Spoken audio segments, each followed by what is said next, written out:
The story of Johnny Appleseed, legend versus fact. One of America's fondest legends is that of Johnny Appleseed, a folk hero and pioneer apple farmer in the 1800s. There really was a Johnny Appleseed, and his real name was John Chapman. He was born in Leominster, Massachusetts in 1774. His dream was to produce so many apples that no one would ever go hungry. Although legend paints a picture of Johnny as a dreamy wanderer planting apple seeds throughout the countryside, research reveals him to be a careful, organized businessman who, over a period of nearly 50 years, bought and sold tracts of land and developed thousands of productive apple trees. His adventure began in 1792 when John was 18 years old. He and his 11-year-old half-brother Nathaniel headed west, following the steady stream of immigrants. In his early 20s, John began traveling alone, which is how he spent the rest of his life. Nathaniel stayed behind to farm with their father, who had also immigrated west. John continued moving west to Pennsylvania. From there, he traveled into the Ohio Valley country and later Indiana. He kept ahead of the settlements and each year planted apple seeds farther west. He always carried a leather bag filled with apple seeds he collected for free from cider mills.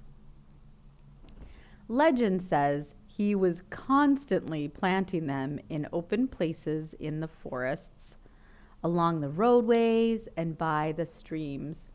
However, research suggests he created numerous nurseries by carefully selecting the perfect planting spot, fencing it in with fallen trees and logs, bushes and vines, sowing the seeds, and returning at regular intervals to repair the fence, tend the ground, and sell the trees. He soon was known as the Appleseed Man, and later he became known only as Johnny Appleseed. Over the years, his frequent visits to the settlements were looked forward to, and no cabin door was ever closed to him. To the men and women, he was a news carrier. To the children, he was a friend. He was also very religious and preached to people along the way. His favorite book was his Bible. He made friends with many Native American tribes and was known to have learned many Native American languages well enough to converse. He lived on food provided by nature, and he never killed animals. Though appearing poor, he was not a poor man. He accumulated more cash than he needed by selling his apple trees and tracts of land. He never used banks and relied instead on an elaborate system of burying his money.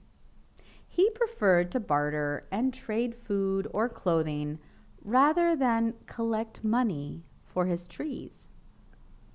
It was important a settler plant a tree, then pay him for it.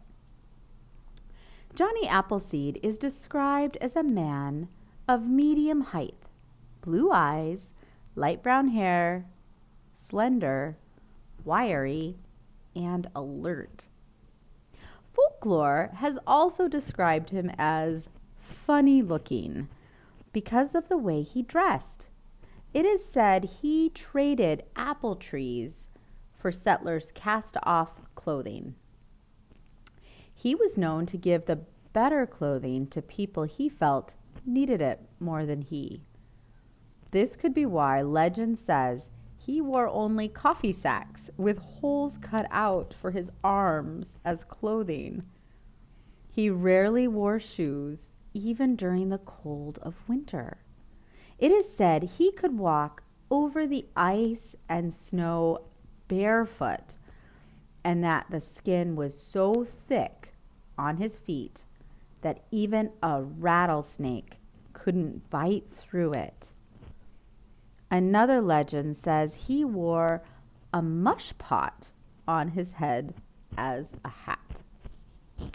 This is unlikely since pots of the time were made of heavy copper or iron. But it is more likely he wore someone else's cast-off hat or made his own out of cardboard. He rarely sought shelter in a house since he preferred to sleep on bare ground in the open forest with his feet to a small fire. In 1842, Johnny made his last trip back to Ohio after spending 50 years walking throughout the countryside. While there, he moved into the home of Nathaniel, the half-brother with whom he began his remarkable journey.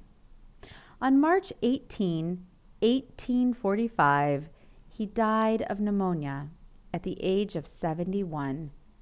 He was visiting his friend, William Worth, in Indiana. Legend says it was the only time he was sick in his whole life. There are various theories as to his final resting place, although there is a memorial stone in Fort Wayne, Indiana. The exact location of John Chapman's gravesite is unconfirmed.